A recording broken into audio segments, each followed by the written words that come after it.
nakakatakot to. Dapat talagang bakbakan natin ito sa social media dahil posible po, posible, tingnan nyo po ito, posible pong walang eleksyong magaganap sa 2028. At sinabi rin niya ni PRRD, remember, binuking niya yan. Ngayon naman, isinisiwala. Tingnan po ninyo ang sagot ng Malacanang. Nakakatakot po. PBBM na asikasuhin ang bansa sa gitna ng krisis. Nadala ng giyera sa Iran ang pangalawang pangulo. Eleksyon daw ang nasa isip. I'm already a presumptive candidate because I declared my intention to run for the next presidential elections. We can only pray that there will be a presidential elections on 2028 and it will be honest, orderly, and peaceful.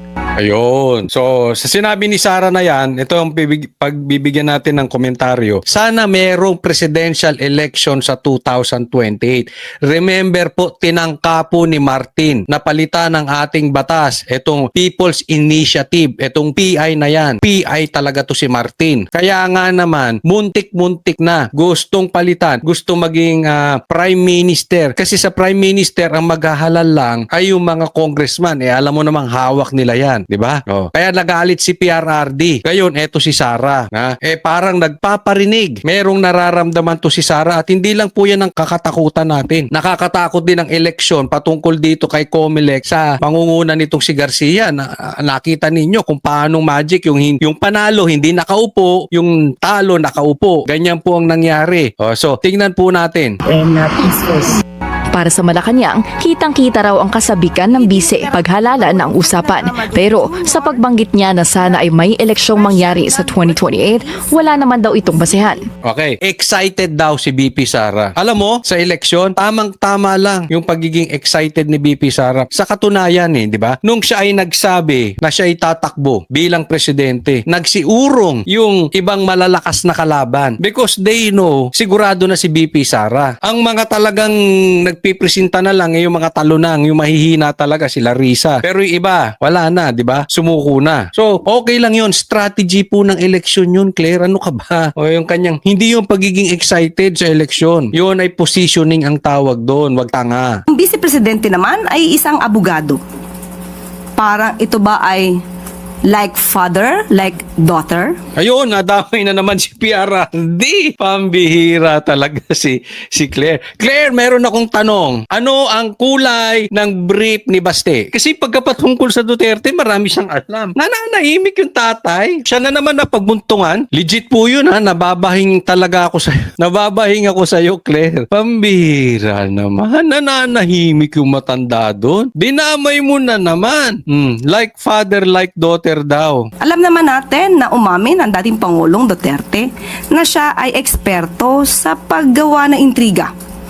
Alam nyo, mali ng diskarte dito si Clara. Dapat hinihiwalay niya si Sara kay PRRD. Bakit po? Alam natin na si PRRD sobrang lakas sa tao. Lalong-lalo na sa masa. Gustong-gusto ng mga Pilipino si PRRD. Hindi po yung katulad ng Marcos na dapat yung tatay hinihiwalay mo doon sa amo mong si Bongbong. Kasi hindi maganda ang imahe. Makakasama. Diba? Kung ikaw politiko ngayon, ayaw mong mabansagang makabongbong. Kasi masama para sa'yo. Pero ikaw lalo mo pang idinidiin na magkatulad si PRRD at si Sara. Akala mo nakakasama yun? Kahit anong ibukang bibig mo dyan, tinutulungan mo si Sara, malakas na lalo mong pinapalakas. Dahil nagustuhan ng Pilipino. Alam mo kung bakit nanalo si Bongbong Marcos bilang presidente? Dahil nagustuhan nila yung pamamalakad ni PRRD na sinuportahan ni Sara. Nag-overflow yung karisma, yung lakas ni PRRD kay Sara na nag-overflow naman kay Bongbong Marcos. You should know that. Hindi uupo si Bongbong nang hindi tungkol kay Sara. Lalo mo pag ginaganyan, mali ka dyan. At pagplanta ng ebidensya.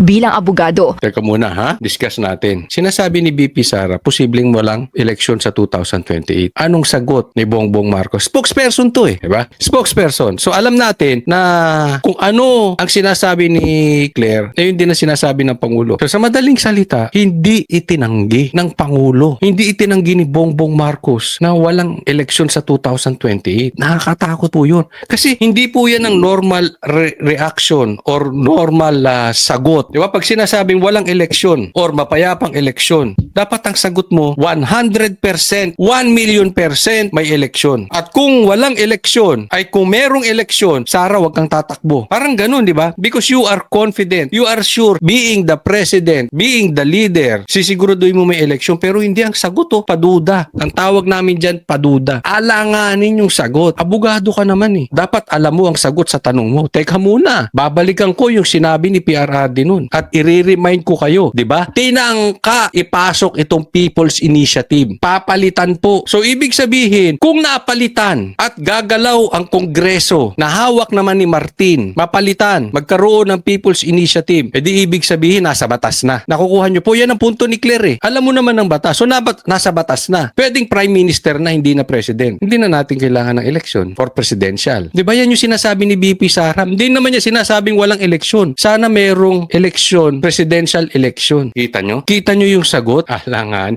So ibig sabihin, basta mapapalitan nila yung batas, posibleng walang eleksyon. Medyo delikado. Medyo delikado yung ganyang sagot, ha, Claire, ha? Bilang abogado, ma-review raw sana ni VP Sara ang konstitusyon para masagot na niya ang kanyang sarili.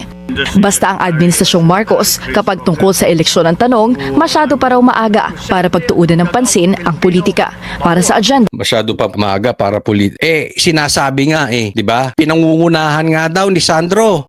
Di umano. Yung pananakot sa mga congressman. Hindi maririlisan ng budget kung ikayo ay hindi sasang-ayon sa impeachment. Ang plastic mo, Bongbong Marcos, na nakapokus sa eleksyon. Alam mo, ang daling magsalita, di ba? Pwede mong lokohin yung tao halimbawa, ito sabihin ko sa inyo, ito ay black. Wait Kahit anong sabihin ko, walang naniniwala. Kasi nakikita nyo white Ba't ko sasabihin black? Ganyan po ang ginagawa ni Bongbong Marcos. Basta lang siya magsasalita. Kahit naman kitang-kita na yung hindi siya namumuliti kaya ang layo. Diba? Niloloko mo kami, Bongbong Marcos